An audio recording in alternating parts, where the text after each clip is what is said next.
ಮಿತ್ರರೇ ನಮಸ್ಕಾರ.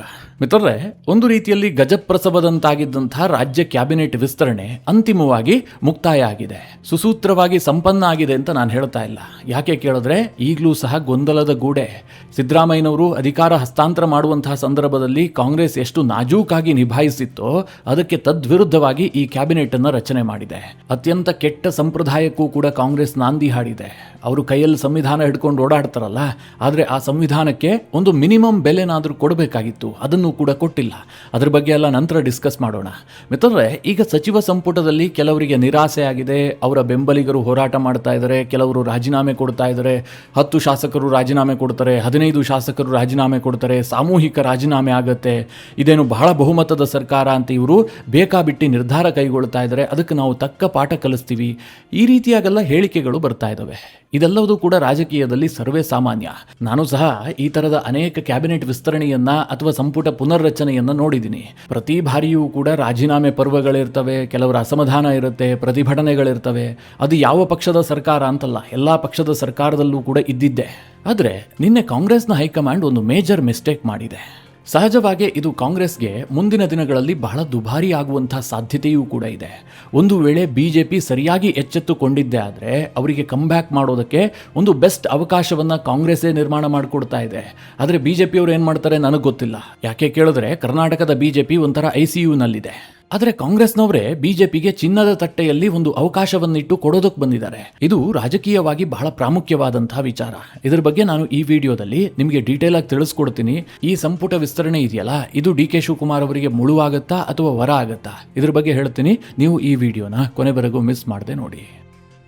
ಮಿತ್ರರೇ, ಕಾಂಗ್ರೆಸ್ ಈ ಸಂಪುಟ ರಚನೆಯ ವಿಚಾರದಲ್ಲಿ ಎಡವಿದ್ದ ಹೇಗೆ ಅನ್ನೋದನ್ನು ಹೇಳೋದಕ್ಕೆ ಮುಂಚೆ ಅವರು ಮಾಡಿದಂತಹ ಒಂದು ಘನಘೋರ ದುರಂತದ ಬಗ್ಗೆ ನಿಮಗೆ ಹೇಳ್ಬಿಡ್ತೀನಿ. ಈ ದೇಶದಲ್ಲಿ ಬಿಜೆಪಿಯವರು ಅಂತಂದ್ರೆ ಡೆಮಾಕ್ರಸಿಗೆ ಕಳಂಕ ತರುವಂತವರು, ಅವರಿಂದ ಡೆಮಾಕ್ರಸಿಗೆ ತೊಂದರೆ ಉಂಟಾಗುತ್ತೆ, ಈ ರೀತಿಯಾಗಿ ಕಾಂಗ್ರೆಸ್ನವರು ಬಿಂಬಿಸಿಕೊಳ್ತಾರೆ. ಅಂದ್ರೆ ತಮ್ಮನ್ನ ತಾವು ಸಂವಿಧಾನದ ಚಾಂಪಿಯನ್ಗಳು, ಬಾಬಾ ಸಾಹೇಬ್ ಅಂಬೇಡ್ಕರ್ ಅವರ ಸಂವಿಧಾನವನ್ನು ಉಳಿಸ್ತಾ ಇರೋದೇ ನಾವು ಅನ್ನುವ ರೀತಿಯಲ್ಲಿ ಕಾಂಗ್ರೆಸ್ನವರೇ ಸ್ವಯಂ ಘೋಷಣೆ ಮಾಡಿಕೊಂಡಿದ್ದಾರೆ.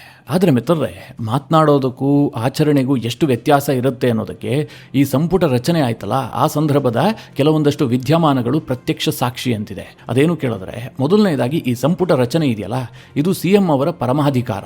ಅಂದರೆ ತನ್ನ ಸಂಪುಟದಲ್ಲಿ ಯಾರ್ಯಾರು ಮಂತ್ರಿ ಆಗಬೇಕು ಅಂತ ಸ್ವತಃ ಮುಖ್ಯಮಂತ್ರಿಯವರೇ ನಿರ್ಧಾರ ಮಾಡಬೇಕು. ಆದರೆ ರಾಷ್ಟ್ರೀಯ ಪಕ್ಷಗಳಲ್ಲಿ ಇದಾಗೋದಿಲ್ಲ. ಹೈಕಮಾಂಡ್ ಮಟ್ಟದಲ್ಲಿ ಚರ್ಚೆ ಆಗುತ್ತೆ, ಜಾತಿ ಲೆಕ್ಕಾಚಾರ, ಪ್ರದೇಶವಾರು ಲೆಕ್ಕಾಚಾರ, ಅವರ ಪ್ರಾಬಲ್ಯ, ಅವರು ರೆಬೆಲ್ ಆಗಬಹುದಾ ಇಲ್ವಾ, ಹೀಗೆ ಎಲ್ಲವುದನ್ನ ಕೂಡಿ ಕಳೆದು ಗುಣಾಕಾರ ಭಾಗಾಕಾರ ಎಲ್ಲ ಮಾಡಿಬಿಟ್ಟು ಅಂತಿಮವಾಗಿ ನಿರ್ಧಾರ ಮಾಡಲಾಗತ್ತೆ. ಇಲ್ಲಿ ಒಳಗಡೆ ಏನೇ ಆಗಬಹುದು, ಹೊರ ಜಗತ್ತಿಗೆ ತೋರಿಸ್ಕೊಳ್ಳೋದು ಹೇಗೆ? ಆ ಕ್ಯಾಬಿನೆಟ್ ಅನ್ನು ರಚನೆ ಮಾಡಿದ್ದು ಸ್ವತಃ ಮುಖ್ಯಮಂತ್ರಿಗಳು ಅಂತ. ಯಾಕೆ ಅಂತಂದ್ರೆ ಸಂವಿಧಾನದಲ್ಲಿ ಅದಕ್ಕೆ ಮಾತ್ರ ಅವಕಾಶ ಇದೆ. ಸಂವಿಧಾನ ಹೈಕಮಾಂಡ್ ನಿರ್ಧಾರ ಮಾಡಲಿ ಅಂತ ಹೇಳೋದಿಲ್ಲ. ಮುಖ್ಯಮಂತ್ರಿಯ ಆಯ್ಕೆಯ ಜವಾಬ್ದಾರಿ ಶಾಸಕರಿಗಿರುತ್ತೆ, ಅವರೇ ಮಾಡಬೇಕು. ಶಾಸಕಾಂಗ ಪಕ್ಷದ ಸಭೆಯಲ್ಲೇ ಮುಂದಿನ ಮುಖ್ಯಮಂತ್ರಿ ಯಾರು ಅಂತ ನಿರ್ಧಾರ ಆಗಬೇಕು. ಹೈಕಮಾಂಡ್ ಬೇಕಾದರೆ ಸೂಚನೆ ಮಾಡಲಿ, ಹೈಕಮಾಂಡ್ ಕೊಟ್ಟಂತಹ ಸೂಚನೆಯನ್ನು ಶಾಸಕರು ಪಾಲನೆ ಮಾಡಲಿ. ಆದರೆ ಸಂವಿಧಾನದ ಪ್ರಕಾರ ಹಾಗೆ ಆಗಬೇಕು. ಅನಂತರ ಮುಖ್ಯಮಂತ್ರಿ ಆದವನು ಸಂಪುಟವನ್ನು ತಾನೇ ರಚನೆ ಮಾಡಬೇಕು. ಆದರೆ ರಾಜ್ಯದಲ್ಲಿ ಏನಾಯಿತು? DK ಶಿವಕುಮಾರ್ ಅವರ ಮಂತ್ರಿಮಂಡಲಕ್ಕೆ ಯಾರು ಸೇರ್ಪಡೆ ಆಗಬೇಕು ಅನ್ನೋ ವಿಚಾರವನ್ನ ಕಾಂಗ್ರೆಸ್ನ ಲೆಟರ್ ಹೆಡ್ ಇರುವಂತಹ ಲೀಸ್ಟ್ ಬಿಡುಗಡೆ ಆಗುತ್ತೆ. ಅದಕ್ಕೆ ಸಹಿ ಹಾಕಿರೋದು ಯಾರು? ಮುಖ್ಯಮಂತ್ರಿ DK ಶಿವಕುಮಾರ್ ಅಲ್ಲ, ಕಾಂಗ್ರೆಸ್ನ ಪ್ರಧಾನ ಕಾರ್ಯದರ್ಶಿಯಾಗಿರುವಂತಹ KC ವೇಣುಗೋಪಾಲ್. ಅಂದರೆ ದೆಹಲಿಯಲ್ಲಿ ಖರ್ಗೆ ನಿವಾಸದಲ್ಲಿ ಚರ್ಚೆ ಮಾಡಿಬಿಟ್ಟು KC ವೇಣುಗೋಪಾಲ್ ಆ ಲೆಟರ್ ಅನ್ನ ಬಿಡುಗಡೆ ಮಾಡ್ತಾರೆ. ಇದಕ್ಕಿಂತ ದುರಂತ ಏನು ಗೊತ್ತಾ? ಸ್ಪೀಕರ್ ಯಾರಾಗಬೇಕು, ಡೆಪ್ಯೂಟಿ ಸ್ಪೀಕರ್ ಯಾರಾಗಬೇಕು, ಸಭಾಪತಿಗಳು ಯಾರಾಗಬೇಕು, ಉಪಸಭಾಪತಿಗಳು ಯಾರಾಗಬೇಕು, ಇದನ್ನು ಕೂಡ ಆ ಲೆಟರ್ನಲ್ಲೇ ಮೆನ್ಷನ್ ಮಾಡಲಾಗುತ್ತೆ. ನಿಮಗೆ ನೆನಪಿರ್ಲಿ ಮಿತ್ರರೇ, ಸಂವಿಧಾನದ ಪ್ರಕಾರ ಸ್ಪೀಕರ್ ಮತ್ತು ಡೆಪ್ಯೂಟಿ ಸ್ಪೀಕರ್ ಅಲ್ಲ ಪಕ್ಷದ ಹುದ್ದೆಗಳಲ್ಲ, ಅದು ಅವೆಲ್ಲವೂ ಕೂಡ ಸಾಂವಿಧಾನಿಕ ಹುದ್ದೆ. ಅದನ್ನು ಶಾಸಕರು ಡಿಸೈಡ್ ಮಾಡಬೇಕು. ಸ್ಪೀಕರ್ ಆಯ್ಕೆಗೆ ತನ್ನದೇ ಆದಂತಹ ಪ್ರಕ್ರಿಯೆಗಳಿರ್ತವೆ, ಶಾಸಕರು ಅವರನ್ನ ಎಲೆಕ್ಟ್ ಮಾಡಬೇಕು. ಆದ್ರೆ ಇವರು AICCಯ ಲೆಟರ್ ಹೆಡ್ ನಲ್ಲೇ ಅದನ್ನ ಘೋಷಣೆ ಮಾಡ್ತಾರೆ. ಅಂದ್ರೆ ಇವರು ಸಂವಿಧಾನದ ಪಾಲಕರೇ. ಬಹುಶಃ ಸಂವಿಧಾನ ರಕ್ಷಣೆ ಅಂತಂದ್ರೆ ಇದೇ ಇರಬೇಕೇನೋ, ಅಥವಾ ಅವರ ಕೈಲಿರುವಂತಹ ಸಂವಿಧಾನದಲ್ಲಿ ಇದನ್ನ ಬರೆದಿರಬಹುದೇನೋ. ನಾವೆಲ್ಲ ಓದಿ ತಿಳ್ಕೊಂಡಿರುವಂತಹದ್ದು ಬಾಬಾ ಸಾಹೇಬ್ ಅವರ ಸಂವಿಧಾನ. ಕಾಂಗ್ರೆಸ್ನವರಿಗೆ ಬೇರೆ ಯಾವುದಾದ್ರೂ ಇದ್ರೆ ನಮಗೆ ಗೊತ್ತಿಲ್ಲ. ಇರಲಿ, ಇದೆಲ್ಲ ಒಂದು ವಿಚಾರ. ಇನ್ನೊಂದು ಕಡೆ ಈ ಪಟ್ಟಿ ಬಿಡುಗಡೆ ಹೇಗಾಯಿತು ಅನ್ನುವಂಥದ್ದು ಕೂಡ ಇಂಪಾರ್ಟೆಂಟ್ ಆಗುತ್ತೆ. ಅದೆಷ್ಟು ಗೊಂದಲದ ಗೂಡು ಗೊತ್ತಾ? ಆರಂಭದಲ್ಲಿ ಬಿಡುಗಡೆ ಆದಂತಹ ಪಟ್ಟಿಯಲ್ಲಿ ಮಂಕಾಳು ವೈದ್ಯ ಅವರ ಹೆಸರಿರುತ್ತೆ. ಅನಂತರ ಅವರ ಹೆಸರನ್ನ ಡಿಲೀಟ್ ಮಾಡಿಬಿಟ್ಟು SS ಮಲ್ಲಿಕಾರ್ಜುನ್ ಅವರ ಹೆಸರನ್ನ ಸೇರಿಸಲಾಗುತ್ತೆ. ಅದಕ್ಕೂ ಇಂಟ್ರೆಸ್ಟಿಂಗ್ ಆದಂತಹ ವಿಚಾರ ಏನು ಕೇಳಿದ್ರೆ, ಈಗ ಕ್ಯಾಬಿನೆಟ್ ರಚನೆ ಮಾಡುವಂತಹ ಸಂದರ್ಭದಲ್ಲಿ ಬಿಜೆಪಿಯವರು ಸರ್ಪ್ರೈಸ್ ಕೊಡ್ತಾ ಇದ್ರು. ಬಿಜೆಪಿ ಪಟ್ಟಿ ಹೇಗೆ ಬರುತ್ತೆ ಅಂತ ಹೇಳೋದಕ್ಕೆ ಸಾಧ್ಯ ಇರ್ತಾ ಇರಲಿಲ್ಲ. ಆದರೆ ಈ ಬಾರಿ ಕಾಂಗ್ರೆಸ್ನ ಈ ಸಚಿವ ಸಂಪುಟದಲ್ಲಿ ಬಿಜೆಪಿಯವರನ್ನು ಮೀರಿಸಲಾಗಿದೆ. ಯಾಕೆ ಅಂತಂದ್ರೆ ಗಾಯತ್ರಿ ಶಾಂತೇಗೌಡ ಇವರ ಹೆಸರು ಸಂಪುಟ ಸೇರ್ಪಡೆ ಆಗಬೇಕಾದಂತಹ ಲೀಸ್ಟ್ ಇತ್ತಲ್ಲ, ಅದರಲ್ಲಿ ಬಂದ್ಬಿಟ್ಟಿತ್ತು. ಗಾಯತ್ರಿ ಶಾಂತೇಗೌಡ ಅವರ ಬಗ್ಗೆ ನಿಮ್ಗೆಲ್ಲ ಗೊತ್ತು ಅಂತ ಭಾವಿಸಿದ್ದೀನಿ. ಬಹುತೇಕರಿಗೆ ಗೊತ್ತಿರ್ಲಿಕ್ಕಿಲ್ಲ. ಯಾಕೆ ಕೇಳಿದ್ರೆ ಅವರಿನ್ನೂ ಕೂಡ MLA ಅಲ್ಲ, MLC ಆಗಿ ಅಧಿಕಾರವನ್ನ ಕೂಡ ವಹಿಸಿಕೊಂಡಿಲ್ಲ. ಈ ಗಾಯತ್ರಿ ಶಾಂತೇಗೌಡ ಅವರ ಪ್ರಕರಣವೇ ಬಹಳ ಮಜಾ ಇದೆ. ಚಿಕ್ಕಮಗಳೂರಿನಲ್ಲಿ ಈ ಹಿಂದೆ ವಿಧಾನ ಪರಿಷತ್ಗೆ ಪ್ರಾಣೇಶ್ ಅವರು ಆಯ್ಕೆಯಾಗಿದ್ರು. ಅವರು ಬಿಜೆಪಿಯವರು, ಅವರು ಉಪಸಭಾಪತಿ ಕೂಡ ಆಗಿದ್ರು. ಆದ್ರೆ ಇಲ್ಲಿ ಪ್ರಾಣೇಶ್ ಅವರ ಆಯ್ಕೆ ಸರಿಯಾಗಿ ಆಗಿಲ್ಲ, ಮತಗಳ ಪರಿಗಣನೆ ವಿಚಾರದಲ್ಲಿ ಲೋಪ ಇದೆ ಅಂತ ಗಾಯತ್ರಿ ಶಾಂತೇಗೌಡ ಅವರು ಕೋರ್ಟ್ ಮೆಟ್ಟಿಲೇರಿದ್ರು. ಸುದೀರ್ಘವಾಗಿ 3.5 ವರ್ಷಗಳ ಕಾಲ ಇದು ಕೇಸ್ ನಡೆದಿದೆ. ಅಂತಿಮವಾಗಿ ಸುಪ್ರೀಂ ಕೋರ್ಟ್ ತೀರ್ಪು ಕೊಡ್ತು, ಪ್ರಾಣೇಶ್ ಅವರ ಆಯ್ಕೆ ಅಸಿಂಧು, ಗಾಯತ್ರಿ ಶಾಂತೇಗೌಡ ಅವರೇ ಗೆದ್ದಂತಹ MLC ಅಂತ. ಆ ಆದೇಶದ ಪ್ರಕಾರವಾಗಿ ಗಾಯತ್ರಿ ಶಾಂತೇಗೌಡ ವಿಧಾನ ಪರಿಷತ್ ಸದಸ್ಯರಾಗಿ ಪ್ರಮಾಣ ವಚನ ಸ್ವೀಕರಿಸಬೇಕಾಗಿತ್ತು. ಆದರೆ ಅಚ್ಚರಿ ಏನು ಕೇಳಿದ್ರೆ, ಶಾಂತೇಗೌಡ ಅವರು ಪರಿಷತ್ ಸದಸ್ಯರಾಗೋದಕ್ಕೆ ಮುಂಚೆ ಸಚಿವರಾಗಿ ಪ್ರಮಾಣ ವಚನ ಸ್ವೀಕರಿಸುವಂತಹ ಪಟ್ಟಿಯಲ್ಲಿ ಅವರ ಹೆಸರು ಬಂದುಬಿಡ್ತು. ಈ ಎರಡೂ ವಿಚಾರಗಳು, ಒಂದು ಕಡೆ ಮಂಕಾಳು ವೈದ್ಯ ಅವರ ಹೆಸರು ಮೊದಲಿಗೆ ಬಂದಿದ್ದು, ನಂತರ ಅದು ಡಿಲೀಟ್ ಆಗಿದ್ದು, SS ಮಲ್ಲಿಕಾರ್ಜುನ್ ಅವರಿಗೆ ಸ್ಥಾನ ಸಿಕ್ಕಿದ್ದು. ಎರಡನೇದಾಗಿ ಗಾಯತ್ರಿ ಶಾಂತೇಗೌಡ ಅವರ ಹೆಸರು ಪಟ್ಟಿಯಲ್ಲಿ ಕಾಣಿಸ್ಕೊಂಡಿದ್ದು. ಇದು ಎರಡೂ ಕೂಡ ಕಾಂಗ್ರೆಸ್ನಲ್ಲಿ ಭೂಕಂಪವನ್ನು ಸೃಷ್ಟಿಸಿದೆ. ಅದರಲ್ಲೂ ಗಾಯತ್ರಿ ಶಾಂತೇಗೌಡ ಅವರ ಪ್ರಕರಣ ಇದೆಯಲ್ಲ, ಇದು ಕಾಂಗ್ರೆಸ್ಗೆ ಬಹಳ ಡ್ಯಾಮೇಜ್ ಮಾಡಿದೆ. ಅದಕ್ಕೆ ಕಾರಣ ಏನು ಕೇಳಿದ್ರೆ, ಈ ಹೆಸರು ಬರ್ತಿದ್ದಂತೆ ಮಾಜಿ ಮುಖ್ಯಮಂತ್ರಿ ಸಿದ್ದರಾಮಯ್ಯನವರು ಮುನಿಸಿಕೊಂಡಿದ್ದಾರೆ.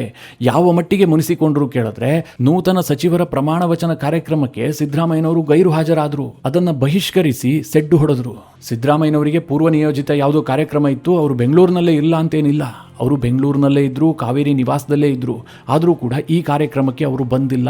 ಈ ಮೂಲಕವಾಗಿ ಸಿದ್ದರಾಮಯ್ಯನವರು ತಮ್ಮ ಅಸಮಾಧಾನವನ್ನು ಬಹಿರಂಗಪಡಿಸಿದ್ದಾರೆ. ಅಷ್ಟು ಮಾತ್ರ ಅಲ್ಲ, ತನ್ನ ಬೆಂಬಲಿಗರಿಗೆ ಒಂದು ಮೆಸೇಜ್ ಅನ್ನು ಕೂಡ ಪಾಸ್ ಮಾಡಿದ್ದಾರೆ.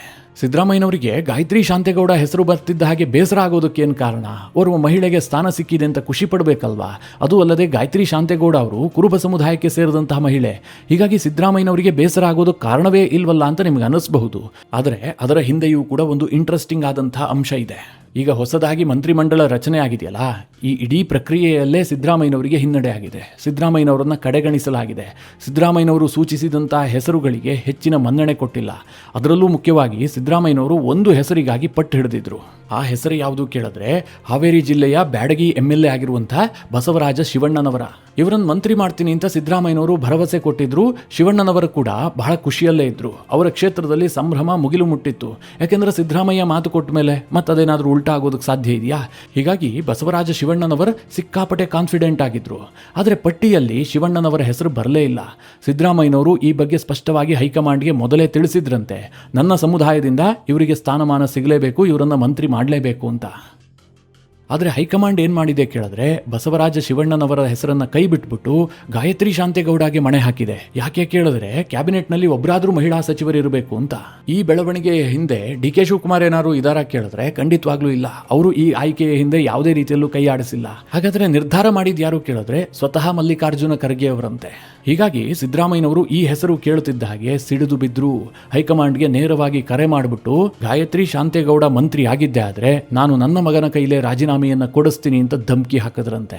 ಹೀಗಾಗಿ ಕೊನೆಯ ಕ್ಷಣದಲ್ಲಿ ಗಾಯತ್ರಿ ಶಾಂತೇಗೌಡ ಅವರ ಪ್ರಮಾಣ ವಚನ ಸ್ವೀಕಾರ ಕಾರ್ಯಕ್ರಮ ರದ್ದಾಯಿತು. ಇಲ್ಲಿ ಸ್ಪಷ್ಟವಾಗಿ ಗೋಚರ ಆಗ್ತಿರೋದೇನು ಕೇಳಿದ್ರೆ, ಈ ಮಂತ್ರಿ ಮಂಡಲ ರಚನೆಯಿಂದಾಗಿ ಸಿದ್ದರಾಮಯ್ಯನವರು ಬೇಸರಗೊಂಡಿದ್ದಾರೆ.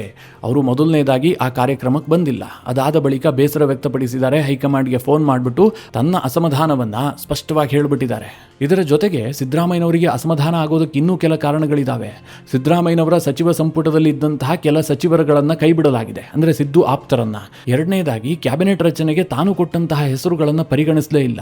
ಇಲ್ಲಿ ಸ್ಪಷ್ಟವಾಗಿ ಸಿದ್ದರಾಮಯ್ಯನವರನ್ನ ಸೈಡ್ ಲೈನ್ ಮಾಡಿರುವಂತಹದ್ದು ಎದ್ದು ಕಾಣ್ತಾ ಇದೆ. ಇದು ಕೇವಲ ಸಿದ್ದರಾಮಯ್ಯನವರಿಗೆ ಅಸಮಾಧಾನ ಉಂಟು ಮಾಡಿಲ್ಲ, ಅವರನ್ನ ಕೆರಳಿಸಿದೆ. ಅವರು ಸಿಟ್ಟಾಗಿದ್ದಾರೆ. ಇದರ ನಡುವೆ ಈ ಬಾರಿ ಕ್ಯಾಬಿನೆಟ್ ವಿಸ್ತರಣೆ ಆದ ಬಳಿಕ ದೊಡ್ಡ ಮಟ್ಟದಲ್ಲಿ ಅಸಮಾಧಾನ ಆಗುತ್ತೆ ಅಂತ ಎಲ್ಲರಿಗೂ ಗೊತ್ತಿತ್ತು. ಇದಕ್ಕೆ ಕಾರಣ ಏನು ಕೇಳಿದ್ರೆ, ಮಂತ್ರಿ ಆಗೋದಕ್ಕೆ ಸಾಧ್ಯ ಇದ್ದಿದ್ದು ಕೇವಲ 20 ಮಂದಿಗೆ ಮಾತ್ರ. ಆದರೆ ದೆಹಲಿಗೆ ಹೋಗಿದ್ದವರೆಷ್ಟು ಕೇಳಿದ್ರೆ 60ಕ್ಕೂ ಹೆಚ್ಚು ಶಾಸಕರು. ಎಲ್ಲರೂ ತಮ್ಮ ತಮ್ಮದೇ ಆದಂತಹ ಆಂಗಲ್ ನಲ್ಲಿ ವಾದ ಮಾಡ್ತಾ ಇದ್ರು. ಮೊದಲ ಬಾರಿ ಶಾಸಕರಾದವರು ಕೂಡ ಮಂತ್ರಿ ಆಗಬೇಕು ಅಂತ ಕನಸು ಕಾಣ್ತಾ ಇದ್ರು. ಹೀಗಾಗಿ ಅಸಮಾಧಾನ ಆಗೇ ಆಗತ್ತೆ ಎನ್ನುವಂಥದ್ದು ಗೊತ್ತಿದ್ದಂತಹ ವಿಚಾರ. ಆದರೆ ಈಗ ಅಸಮಾಧಾನ ಸ್ವಲ್ಪ ಸ್ಫೋಟಗೊಳ್ಳುವಂತಹ ಲಕ್ಷಣ ಕಾಣಿಸ್ತಾ ಇದೆ. ಯಾಕೆ ಕೇಳಿದ್ರೆ, ಕೆಲವರು ಮಂತ್ರಿ ತಪ್ಪಿದ್ರಿಂದಾಗಿ ರಾಜೀನಾಮೆಯ ಹಾದಿಯನ್ನ ಹಿಡಿದಿದ್ದಾರೆ. ಈಗಾಗಲೇ ಯಶವಂತರಾವ್ ರಾಯಗೌಡ ಪಾಟೀಲ್ ಶಾಸಕ ಸ್ಥಾನಕ್ಕೆ ರಾಜೀನಾಮೆ ಸಲ್ಲಿಸಿದ್ದಾರೆ, ನಾನು ಶಾಸಕನಾಗೇ ಇರೋದಿಲ್ಲ ಅಂತ. ಇನ್ನು ಅನೇಕರು ರಾಜೀನಾಮೆಯ ಧಮಕಿ ಹಾಕಿದ್ದಾರೆ. ಬಹಳ ದೊಡ್ಡ ದೊಡ್ಡ ಸೀನಿಯರ್ ಶಾಸಕರುಗಳು ಅಸಮಾಧಾನ ವ್ಯಕ್ತಪಡಿಸ್ತಾ ಇದ್ದಾರೆ. ಉದಾಹರಣೆಗೆ TB ಜಯಚಂದ್ರ, ದಿನೇಶ್ ಗುಂಡೂರಾವ್, ತನ್ವೀರ್ ಸೇಠ್ ಇವರೆಲ್ಲರೂ ಸಹ ಬಹಳ ತೀವ್ರವಾಗಿ ಅಸಮಾಧಾನಗೊಂಡಿದ್ದಾರೆ. ಇದರ ಜೊತೆಗೆ ಎನ್ ಎ ಹ್ಯಾರಿಸ್, ಪ್ರಿಯಾ ಕೃಷ್ಣ, ಕೃಷ್ಣಪ್ಪ, ಬೇಳೂರು ಗೋಪಾಲಕೃಷ್ಣ, ನಯನ ಮೋಟಮ್ಮ ಹೀಗೆ ಅನೇಕರು ಅಸಮಾಧಾನಗೊಂಡಿದ್ದಾರೆ. ಅವರ ಬೆಂಬಲಿಗರು ಪ್ರತಿಭಟಿಸ್ತಾ ಇದ್ದಾರೆ. ಇಂತಹ ವಿದ್ಯಮಾನಗಳೆಲ್ಲ ನಡೀತಾ ಇದೆ. ಇಲ್ಲಿ ಈ ಅಸಮಾಧಾನ, ಪ್ರತಿಭಟನೆ, ರಾಜೀನಾಮೆ ಇದೆಲ್ಲವೂ ಕೂಡ 2 ದಿನ ನಡೆಯುತ್ತಷ್ಟೇ. ಯಾವುದೂ ಕೂಡ ಬಹಳ ಸೀರಿಯಸ್ ಆಗಿ ಆಗೋದಿಲ್ಲ. ಅದರಿಂದ ಸರ್ಕಾರಕ್ಕೆ ಏನೋ ಡ್ಯಾಮೇಜ್ ಆಗುತ್ತೆ ಅಂತ ಕೂಡ ನನಗೆ ಅನಿಸೋದಿಲ್ಲ. ಈಗ ಎನ್ ಎ ಹ್ಯಾರಿಸ್ ಅವರ ಬೆಂಬಲಿಗರು ಪ್ರತಿಭಟಿಸಿದ್ರು. ಅದೇ ರೀತಿಯಾಗಿ ದಿನೇಶ್ ಗುಂಡೂರಾವ್, ಪ್ರಿಯಾ ಕೃಷ್ಣ ಬೆಂಬಲಿಗರಂತೂ ಕಾಂಗ್ರೆಸ್ನ ಕಚೇರಿಗೆ ಮುತ್ತಿಗೆ ಹಾಕಿದ್ರು. ದೊಡ್ಡ ಮಟ್ಟದಲ್ಲಿ ಘೋಷಣೆ ಕೂಗಿದ್ರು. ಇದರಿಂದ ಪಕ್ಷಕ್ಕೆ ಏನಾದರೂ ಡ್ಯಾಮೇಜ್ ಆಗುತ್ತಾ? ಏನೂ ಆಗೋಲ್ಲ, ಝೀರೋ ಲಾಸ್. ಯಾಕೆ ಗೊತ್ತಾ? ಪ್ರಿಯಾ ಕೃಷ್ಣ ಬೆಂಬಲಿಗರು ಮುಂದಿನ ಚುನಾವಣೆಯಲ್ಲಿ ಬೇರೆಯವರಿಗೆ ಓಟ್ ಹಾಕ್ತಾರಾ? ಪ್ರಿಯಾ ಕೃಷ್ಣಗೆ ಓಟ್ ಹಾಕಬೇಕು. ಅದರಿಂದ ಕಾಂಗ್ರೆಸ್ಗೇನೂ ನಷ್ಟ ಆಗೋದಿಲ್ಲ. ಈ ಸಂಪುಟ ವಿಸ್ತರಣೆಯಿಂದಾಗಿ ಕಾಂಗ್ರೆಸ್ಗೆ ಬಹುದೊಡ್ಡ ನಷ್ಟ ಆಗೋದೇನಾದರೂ ಇದ್ರೆ ಅದು ಸಿದ್ದರಾಮಯ್ಯನವರ ಕಾರಣದಿಂದ. ಸಿದ್ದರಾಮಯ್ಯನವರು ಬೇಸರಗೊಂಡು ಮುನಿಸನ್ನ ತೋರಿಸೋದಕ್ಕೆ ಶುರು ಮಾಡಿದ್ದೆ ಆದರೆ ಸಹಜವಾಗಿ ಕುರುಬ ವೋಟ್ ಬ್ಯಾಂಕ್ ಇದೆಯಲ್ಲ, ಅದು ಸಾಕಷ್ಟು ಡಿಸ್ಟರ್ಬ್ ಆಗುತ್ತೆ. ಈಗಾಗಲೇ ಡಿಸ್ಟರ್ಬ್ ಆಗಿದೆ, ಅದು ಇನ್ನಷ್ಟು ಜಾಸ್ತಿ ಆಗಬಹುದು. ಆ ಇಡೀ ಸಮುದಾಯ ಕಾಂಗ್ರೆಸ್ ಅನ್ನ ಬಿಟ್ಟು ಹೋಗಬಹುದು. ಆದರೆ ಇದನ್ನು ಬಿಜೆಪಿಯವರು ಹೇಗೆ ಎನ್ಕ್ಯಾಶ್ ಮಾಡ್ಕೊಳ್ತಾರೆ ಅನ್ನುವಂಥದ್ದು ಪ್ರಶ್ನೆ. ಸದ್ಯದ ಪರಿಸ್ಥಿತಿಯಲ್ಲಿ ಕರ್ನಾಟಕದ ಬಿಜೆಪಿ ICUನಲ್ಲಿದೆ. ಅವರು ಈ ಇಡೀ ವಿಚಾರವನ್ನು ಹೇಗೆ ರೈಸ್ ಮಾಡ್ತಾರೆ, ಯಾವ ರೀತಿಯಾಗಿ ಆ ಸಮುದಾಯಕ್ಕೆ ಕನ್ವೆ ಮಾಡ್ತಾರೆ, ಅದು ಇಂಪಾರ್ಟೆಂಟ್ ಆಗುತ್ತೆ. ಈ ಹಿಂದೆ ಯಡಿಯೂರಪ್ಪನವರನ್ನು ಇಳಿಸಿದಂತಹ ಸಂದರ್ಭದಲ್ಲಿ ಕಾಂಗ್ರೆಸ್ನವರು ಅದರ ಬಗ್ಗೆ ಸಿಂಪತಿ ವ್ಯಕ್ತಪಡಿಸಿದ್ರು. ಯಡಿಯೂರಪ್ಪನವರಿಗೆ ಅನ್ಯಾಯ ಆಗಿದೆ ಅಂತ ಹೇಳೋದಕ್ಕೆ ಶುರು ಮಾಡಿದ್ರು. ಇದು ರೀಚ್ ಆಯಿತು. ಹೀಗಾಗಿ ಅತಿ ಹೆಚ್ಚು ಜನ ಲಿಂಗಾಯತ MLAಗಳು ಕಾಂಗ್ರೆಸ್ನಿಂದ ಆರಿಸಿ ಬರೋದಕ್ಕೆ ಸಾಧ್ಯ ಆಯಿತು. ಈಗ ಕಾಂಗ್ರೆಸ್ನವರು ಕೂಡ ಅಂತಹದೇ ಒಂದು ಅವಕಾಶವನ್ನ ಚಿನ್ನದ ತಟ್ಟೆಯಲ್ಲಿಟ್ಟು ಬಿಜೆಪಿಯವರಿಗೆ ಕೊಡ್ತಾ ಇದ್ದಾರೆ. ಇವರದನ್ನು ಸ್ವೀಕರಿಸ್ತಾರೋ ತಿರಸ್ಕರಿಸ್ತಾರೋ ನನಗಂತೂ ಗೊತ್ತಿಲ್ಲ. ಇನ್ನು ಕಾಂಗ್ರೆಸ್ನ ಹೈಕಮಾಂಡ್ ಇಷ್ಟೆಲ್ಲ ಅಳೆದು ತೂಗಿ ಲೆಕ್ಕಾಚಾರ ಹಾಕಿಬಿಟ್ಟು ಗೊಂದಲ ಸೃಷ್ಟಿ ಮಾಡಿಕೊಂಡು ಒಂದು ಕ್ಯಾಬಿನೆಟ್ಗೆ ಅಪ್ರೂವಲ್ ಕೊಟ್ಟಿದೆಯಲ್ಲ, ಹೊಸದಾದಂತಹ ಕ್ಯಾಬಿನೆಟ್ ರಚನೆ ಆಗಿದೆಯಲ್ಲ, ಇದು ಬಹಳ ಅದ್ಭುತವಾಗಿದೆಯಾ? ಎಲ್ಲ ಆದಂತಹ ಮಂತ್ರಿಗಳೆಲ್ಲರೂ ಕೂಡ ಸಚ್ಚಾರಿತ್ರ್ಯವಂತರಪ್ಪ. ಮುಂದಿನ ದಿನಗಳಲ್ಲಿ ಕಾಂಗ್ರೆಸ್ ಅನ್ನು ರಾಜ್ಯದಲ್ಲಿ ನಿರಂತರವಾಗಿ ಅಧಿಕಾರಕ್ಕೆ ತರುವಂತಹ ಕೆಪಾಸಿಟಿ ಇವರಿಗಿದೆಯಪ್ಪ. ಆ ರೀತಿಯ ಮಂತ್ರಿಗಳಿದಾರ ಕೇಳಿದ್ರೆ ಖಂಡಿತವಾಗ್ಲೂ ಇಲ್ಲ. ನಾಗೇಂದ್ರ ಮತ್ತೆ ಮಂತ್ರಿ ಆಗ್ತಾರೆ. ಅವರ ಮೇಲೆ ಎಂತಹ ಆರೋಪ ಇದ್ದಿದ್ದು? ವಾಲ್ಮೀಕಿ ನಿಗಮದ ಹಗರಣ, ಬಹಳ ದೊಡ್ಡ ಹಗರಣ ಅದು. ಅದನ್ನು ಸಿದ್ದರಾಮಯ್ಯನವರು ಸದನದಲ್ಲೇ ಒಪ್ಕೊಂಡಿದ್ದಾರೆ, ಇಷ್ಟು ಭ್ರಷ್ಟಾಚಾರ ಆಗಿದೆ ಅಂತ. ಇದೇ ನಾಗೇಂದ್ರ ಜೈಲಿಗೆ ಕೂಡ ಹೋಗಿದ್ರು, 4 ತಿಂಗಳ ಕಾಲ ಜೈಲಿನಲ್ಲಿದ್ರು. ಅದೇ ನಾಗೇಂದ್ರರನ್ನ ಮತ್ತೆ ಸಂಪುಟಕ್ಕೆ ಕರೆತರಲಾಗಿದೆ. ಜಮೀರ್ ಅಹಮದ್ ಖಾನ್ ಅವರ ಬಗ್ಗೆ ಎಷ್ಟೆಲ್ಲ ವಿರೋಧ ಇತ್ತು, ಅವರ ಆಡಿಯೋಗಳೆಲ್ಲ ಹೊರಗೆ ಬಂದಿತ್ತು. ದಾವಣಗೆರೆ ಬೈ ಎಲೆಕ್ಷನ್ನಲ್ಲಿ ಅವರು ಪಕ್ಷದ ವಿರುದ್ಧವೇ ಕೆಲಸ ಮಾಡಿದ್ದಾರೆ ಎನ್ನುವಂತಹ ಆರೋಪ ಇತ್ತು. ಅಷ್ಟಾದರೂ ಕೂಡ ಜಮೀರ್ ಅಹಮದ್ ಮತ್ತೆ ಸಂಪುಟ ಸೇರ್ಪಡೆಗೊಂಡಿದ್ದಾರೆ. ಇಲ್ಲಿ ಸಿದ್ದರಾಮಯ್ಯನವರ ಸಂಪುಟದಲ್ಲಿ ಇದ್ದಂತಹ ಹಿರಿಯ ಸಚಿವರನ್ನೆಲ್ಲ ಕೈಬಿಟ್ಟಿದ್ದಾರೆ, ಆದರೆ ಕೆಲವರನ್ನ ತೆಗೆದುಕೊಂಡಿದ್ದಾರೆ. ಇದಕ್ಕೆ ಏನಪ್ಪ ಕ್ರೈಟೀರಿಯಾ ಕೇಳಿದ್ರೆ, ಯಾರಿಗೆ ಬೇರೆ ಪಕ್ಷಕ್ಕೆ ಹೋಗಿ ಅಧಿಕಾರ ಮಾಡುವಂತಹ ಕೆಪಾಸಿಟಿ ಇದೆಯೋ, ಯಾರು ಪಕ್ಷದ ವಿರುದ್ಧವಾಗಿ ನಿಂತು ರಾಜಕೀಯವಾಗಿ ಜಯಿಸುವಂತಹ ಕೆಪಾಸಿಟಿ ಇದೆಯೋ ಅಂಥವರಿಗೆ ಮಂತ್ರಿಗಿರಿ ಸಿಕ್ಕಿದೆ. ಇದೇ ಜಮೀರ್ ಅಹಮದ್ ಖಾನ್ ಅವರು JDSಗೆ ಹೋಗ್ತಾರೆ ಎನ್ನುವಂತಹ ಸುದ್ದಿಗಳು ಕೇಳಿಬರ್ತಾ ಇತ್ತು. ಚೆನ್ನಮ್ಮ ಅವರು ತೀರ್ಕೊಂಡಂತಹ ಬಳಿಕ HD ದೇವೇಗೌಡ ಅವರನ್ನ ಭೇಟಿಯಾಗಿದ್ರು. ದೇವೇಗೌಡರು ಮೊನ್ನೆ ತಾನೇ ಜಮೀರ್ ಅಹಮದ್ ಖಾನ್ಗೆ ಫೋನ್ ಮಾಡಿಬಿಟ್ಟು ಹುಟ್ಟುಹಬ್ಬದ ಶುಭಾಶಯವನ್ನು ಕೋರಿದ್ರಂತೆ. ಇದು ಕಾಂಗ್ರೆಸ್ನ ಹೈಕಮಾಂಡ್ಗೆ ತಳಮಳ ಸೃಷ್ಟಿಯಾಗಿತ್ತು. ಯಾಕೆಂದ್ರೆ ಜಮೀರ್ ಅಹಮದ್ ಖಾನ್ ಮುಸ್ಲಿಂ ಸಮುದಾಯದ ಬಹಳ ದೊಡ್ಡ ನಾಯಕ. ಕಾಂಗ್ರೆಸ್ ಕರ್ನಾಟಕದಲ್ಲಿ ಅಧಿಕಾರಕ್ಕೆ ಬರಬೇಕು ಅಂತಂದ್ರೆ ಮುಸ್ಲಿಂ ಸಮುದಾಯದ ವೋಟ್ ಬೇಕೇ ಬೇಕು.